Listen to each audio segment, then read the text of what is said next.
Hello again, and welcome back. I'm Chris. And I'm Dennis.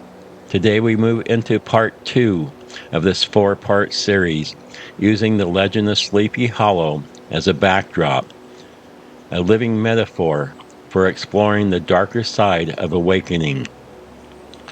This is where we begin to cross the threshold into the unknown. The cave you fear to enter holds the treasure you seek. Joseph Campbell. You know, there's a reason those old stories always have a threshold, a bridge, a gate, a shadowy forest path, because deep down we know that real transformation begins when we step where the familiar ends. This road into Sleepy Hollow winds between ancient trees, their twisted branches reaching across like gnarled hands. The light grows dim, muffled by leaves that seem to close in above you. The air is still, the kind of stillness that makes you aware of your own heartbeat. Washington Irving writes, "It was, as I have said, a fine autumnal day. The sky was clear and serene, and nature wore that rich and golden livery which we always associate with the idea of abundance. But even beauty can be deceiving.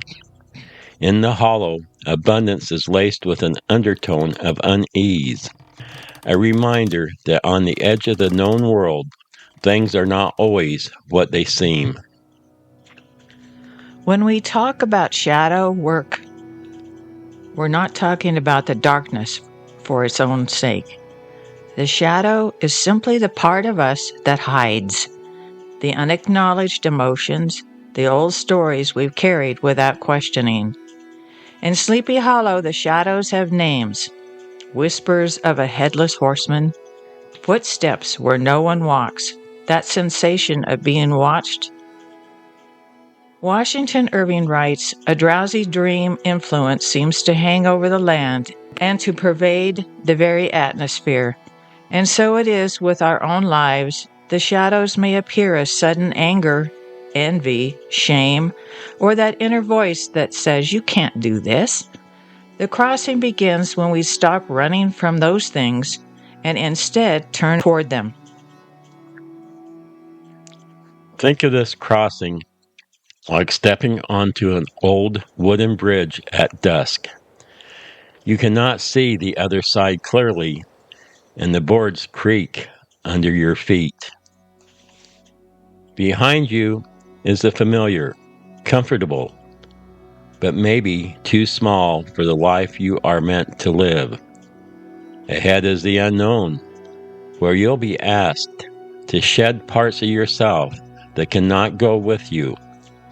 Washington Irving writes, "The road now gradually ascended a hill, which was crowned by a knot of tall trees, forming a kind of vista in its gloom. The first steps are the hardest because the mind loves to pull us back to safety. But the bridge does not exist to trap you. It exists to carry you forward." If you were to step onto your own bridge today, what shadow might be waiting for you on the other side? What truth have you avoided? Not because it's wrong, but because it's uncomfortable? And what would it take for you to meet it with curiosity instead of fear? Remember, you're not crossing to fight the shadow. You're crossing to integrate, to reclaim a part of yourself that's been waiting to come home. As Ichabod walks deeper into the hollow, the road narrows and the air thickens. The whisper of branches becomes a murmur, and the murmur becomes a voice. The crossing is complete, but what lies ahead will demand more than courage. It will demand the truth. Next time, we'll follow Ichabod into the heart of Sleepy Hollow, where the shadows begin to speak. If this journey resonates with you, we'd love for you to follow the podcast and walk this path with us.